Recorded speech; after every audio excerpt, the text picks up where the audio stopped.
how do you look at Pakistan playing as a mediation role, given the fact that Pakistan does not have any diplomatic relationship with Israel? I mean, I don't know what the Pakistanis think they're doing. I think they're trying to make themselves relevant. They are themselves a huge problem in the world of jihadi terrorism. Pakistan की military establishment की तमाम तर तारीख जो है वो optics create करने की है। ये फनकारी करते हैं, ये गेम्स खेलते हैं और ये किसी भी चीज़ के बारे में सीरियस नहीं है। मिलिट्री एस्टैब्लिशमेंट जिसकी तमाम तर दारो मदार डोनाल्ड ट्रंप की गुडविल के ऊपर है, उसके मरहूम मिन्नत हैं, वो हर वक्त डोनाल्ड ट्रंप को खुश करने की कोशिश करते रहते हैं। You know, India is a very close ally to Israel.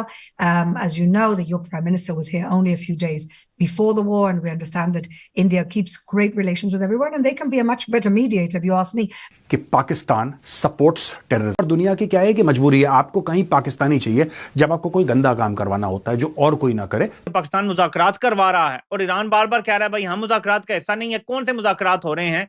अब चीन की तरफ से भी कंफर्मेशन हो गई कि कोई मुज़ाकरात अब तक शुरू नहीं हुए। मीटिंग पाकिस्तान में जो होनी थी कि अमेरिका ने आना था, जेडी वैंस ने आना था, रूबियो ने आना था, स्टीव विटकॉफ ने आना था, जैरेड कुशनर ने आना था, राइट, और उधर से ईरान से पार्लियामेंट के स्पीकर ने आना था और ऑब्वियसली जो उनके फॉरेन मिनिस्टर उन्होंने आना था, कोई नहीं आया। अब बात जब हुई पाकिस्तान की तब उन्होंने खुल के बोला कि यार देखो हमें बिल्कुल भी मंजूर नहीं है, ये बात बिल्कुल कबूल नहीं है कि पाकिस्तान यहां पर आके यानी कि गजा में आके ग्राउंड पे ऑपरेट करें। हालात बिगड़ते जा रहे हैं, इनके कंट्रोल में कुछ नहीं है। ये आलमी ताकतों के खेल में पूरी तरह से घुस चुकी हैं। दोनों टांगों के साथ इन्होंने छलांग मार दी है और अब इनको निकलने का कोई रास्ता नहीं मिल रहा।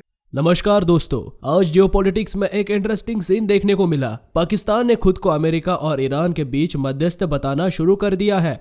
स्टेटमेंट्स, मीटिंग्स, पूरा डिप्लोमेटिक मोड ऑन। लेकिन बात यही खत्म नहीं हुई। इजराइल के दूत ने सीधा बोल दिया है कि पाकिस्तान बस रिलेवेंट दिखने की कोशिश कर रहा है। उन्होंने यह भी इशारा किया है कि जब एक देश खुद को ग्लोबल लेवल पर सिक्योरिटी कंसर्न्स और टेररिज्म के संदर्भ में चर्चा में रहता हो तो मध्यस्थ की भूमिका लेना थोड़ा अजीब लगता है। इसी चर्चा में भारत का नाम अपने आप सामने आ जाता है, क्योंकि भारत के इजराइल के साथ भी मजबूत संबंध है और ईरान के साथ भी स्थिर रिश्ते बने हुए हैं। यह फर्क खुद समझ में आ जाता है। एक तरफ शांत डिप्लोमेसी चलती है और दूसरी तरफ खुद ही रोल घोषित किया जाता है। जियोपॉलिटिक्स में भरोसा बनाना पड़ता है, खुद घोषित करने से नहीं मिलता। और जब विश्वसनीयता मजबूत हो तो बिना बोले भी लोग आपको टेबल पर बुला लेते हैं, वरना खुद ही कहना पड़ता है मैं मध्यस्थ हूँ। अगर वीडियो पसंद आया है तो वीडियो को लाइक और चैनल को सब्सक्राइब करना ना भूले।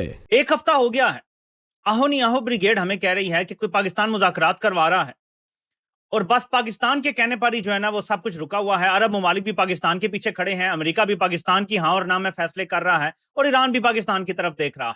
फिर डार को तलब किया जाता है चीन और वहां से एक 5 पॉइंट प्लान आता है। ये 5 नुकात पेश किए हैं, मैं आपके सामने पढ़ने लगा हूं, ये बड़े इंपॉर्टेंट हैं।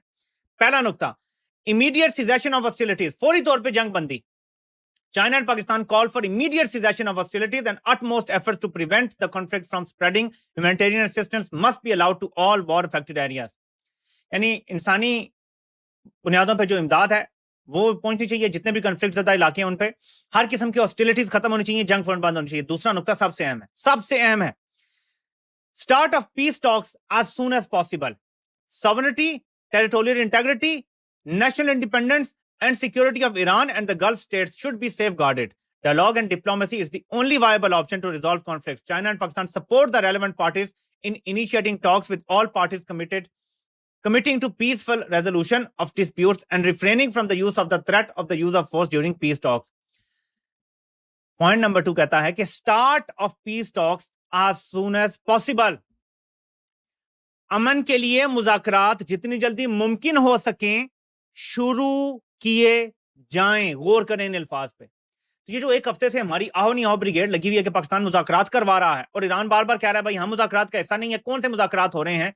अब चीन की तरफ से भी कंफर्मेशन हो गई कि कोई मुज़ाकरात अब तक शुरू नहीं हुए। इस्टेब्लिशमेंट के झांसे में आ रहे हैं। पाकिस्तान की मिलिट्री इस्टेब्लिशमेंट की तमाम तर तारीख जो है वो ऑप्टिक्स क्रिएट करने की है। ये फनकारी करते हैं, ये गेम्स खेलते हैं और ये किसी भी चीज़ के बारे में सीरियस नहीं है।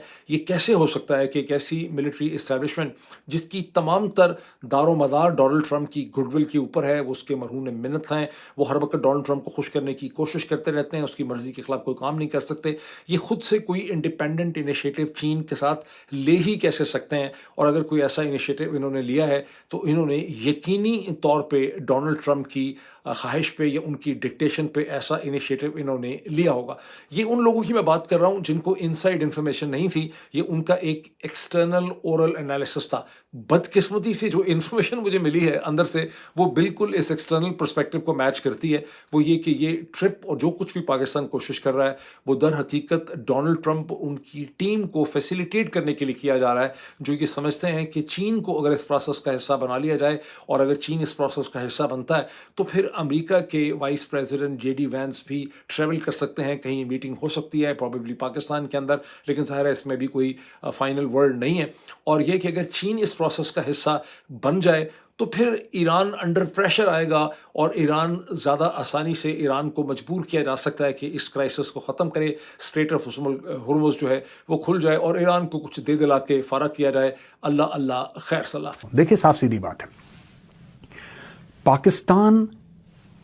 पाकिस्तान की फौज पैसों के लिए, क्रेडिबिलिटी के लिए, रिलेशनशिप बढ़ाने के लिए अमेरिका अमेरिका का गुलाम बन के हर जगह ऑपरेट करती है। बेसिक ख्वाजा आसिफ ने यह बात बोली है। बेसिकली अमेरिका ने पैसे दे दिए, अमेरिका ने कुछ दे दिया, पाकिस्तानी फौज चली गई ऑपरेट, यहां पे कर लिया, वहां पे कर लिया। ये ख्वाजा आसिफ ने बोला क्यों? इसलिए बोला क्योंकि फिर से एक बार पाकिस्तानी फौज पैसा लेके गजा जाने को तैयार है। थोड़े बहुत ऑलरेडी ऑपरेट कर रहे हैं वहां पे कोर ऑफ इंजीनियर्स वाले, उसके अलावा बाकी फौज हजारों की तादाद में वहां पे जाने को तैयार है पैसा लेके। अब कौन नहीं चाहेगा कि पाकिस्तानी फौज वहां पे जाए? ऑब्वियसली चाइनीज नहीं चाहेंगे। चाइनीज क्यों नहीं चाहेंगे? क्योंकि 90% ईरान का तेल चाइना खरीदता है। 90% जो ईरान का तेल है वो चाइना खरीदता है। वेनेजुएला का ढक्कन लग गया क्योंकि that is controlled by Donald Trump. लेकिन आज की तारीख में भी ईरान जो अपना तेल भेजता है, ईरान को समुद्री रास्ते का इस्तेमाल करने की जरूरत नहीं है। ईरान को समुद्री रास्ते का इस्तेमाल करने की जरूरत नहीं है। वो पाकिस्तान के अंदर से तेल निकाल सकता है, चाइना पहुंचा सकता है। आपको क्या लगता है कि चाइना पाकिस्तान इकोनॉमिक कॉरिडोर की जो रोड्स बनी है वो किस चीज के लिए बनी है? What for? तो ये चाइना को अल्टरनेट मिला। चाइना कभी नहीं चाहेगा कि पाकिस्तानी फौज जो है वहां पे पहुंच जाए, गजा के अंदर ऑपरेट करें। वो ये भी very possible, it's very very possible that the Pakistani defence minister has made these comments under pressure from China और some other large part that does not want Pakistan operating there. तो ये सारी की सारी चीजें दोस्तों चल रही हैं और ये बहुत कॉम्प्लेक्स जियोपॉलिटिकल मैटर बन रहा है गजा वाला। वहां पे ट्रंप है, ट्रंप 19 तारीख को कह रहा है कि नहीं मीटिंग होगी साहब। शहबाज शरीफ को इन्विटेशन मिल गया है, वो तो बंदर की तरह उछल रहा है, वो तो कह रहा है मैं जाऊंगा, बैठूंगा ट्रंप के बगल में। फिर से चापलूसी करने का एक सुनहरा मौका मिला। कब कब मिलता है ट्रंप की चापलूसी करने का मौका? कह रहा मैं तो पहुंच जाऊंगा। अब ये मीटिंग करेंगे दोस्तों, अब ये मीटिंग करेंगे और इस मीटिंग से जो सबसे ज्यादा परेशानी है वो है इजराइल